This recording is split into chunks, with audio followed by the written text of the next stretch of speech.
Allahabad high court ఒక sensational తీర్పు ఇచ్చిందండి.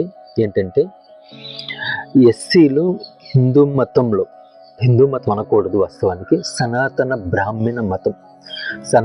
బ్రాహ్మణ మతంలో ఉంటేనే వాళ్ళకి రిజర్వేషన్ వర్తిస్తుంది.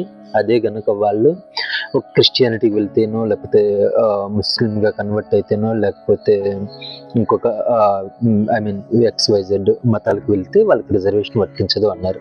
ఎందుకు అలా అన్నారంటే, వీళ్ళు హిందూ మతంలో ఉంటే మాత్రమే వీళ్ళకి వివక్ష, వేరే మతానికి వెళ్తే అక్కడ వివక్ష లేదు కాబట్టి వాళ్ళకి ఈ రిజర్వేషన్ అవసరం లేదు అన్నారు.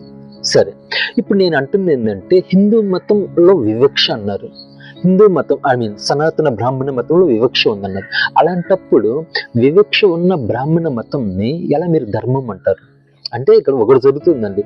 వీళ్ళు కోర్టు దగ్గరికి వెళ్ళేసి ఈ సనాతన బ్రాహ్మణ మతంలో వివక్ష ఉంది, ఈ సనాతన బ్రాహ్మణ మతంలో అధర్మం ఉంది, ధర్మం లేదు, కాబట్టి వీళ్ళకి రిజర్వేషన్ ఇవ్వాలి అంటారు. అంటే వీళ్ళు ఇక్కడ ప్రపంచానికి ప్రచారం చేసేది ఏమో ఇది ధర్మం అని. అదే వీళ్ళు నిస్సిగ్గుగా, ఏ మాత్రం కొంచెం కూడా సిగ్గు లేకుండా కోర్టులకి వెళ్ళి, అటు హైకోర్టుకి వెళ్తారు, లేకపోతే సుప్రీంకోర్టులో కూడా ఇదే ఇచ్చారు. అంటే సనాతన బ్రాహ్మణ మతంలో వివక్ష ఉంది కాబట్టి వీళ్ళకి రిజర్వేషన్ ఇవ్వాలి. నేను అనేది ఏంటంటే, నేను ఈ సనాతన బ్రాహ్మణ మతాన్ని రక్షించాల్సినటువంటి అవసరం కోర్టులకి ఏంది? వివక్ష ఉన్న ఆ మతానికి కదా తప్పు.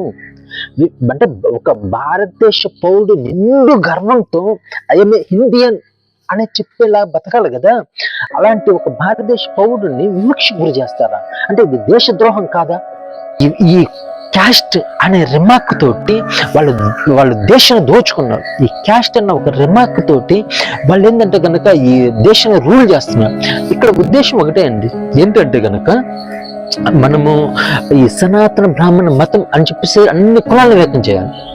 అందులో కులం అని చెప్పేసి డామినేట్ చూపించి మేమే ఎదగాలి, మేమే ఏలాలి అంటారు. ఇది చాలా దుర్మార్గం కదా. నేను అంటుంది ఏంటంటే, నేను మతాలకు వ్యతిరేకం కాదు. అదే మతం దేశంలో ఉన్న పౌరుల్ని వివక్ష చూపిస్తాను, వాళ్ళని తగ్గిస్తాను, వాళ్ళ విలువ తగ్గిస్తాను, లేకపోతే వాళ్ళ హక్కుల్ని కాలరాస్తానంటే అది ఏమాత్రం సహించే తగ్గ విషయం కాదు. కాబట్టి నేను అంటుంది ఏంటంటే, మేధావులు అంబేద్కర్ తోటే చచ్చిపోయారు దేశంలో, పూలేతోటే ఒక మహోన్నతమైన వ్యక్తులు చచ్చిపోయారా దేశంలో?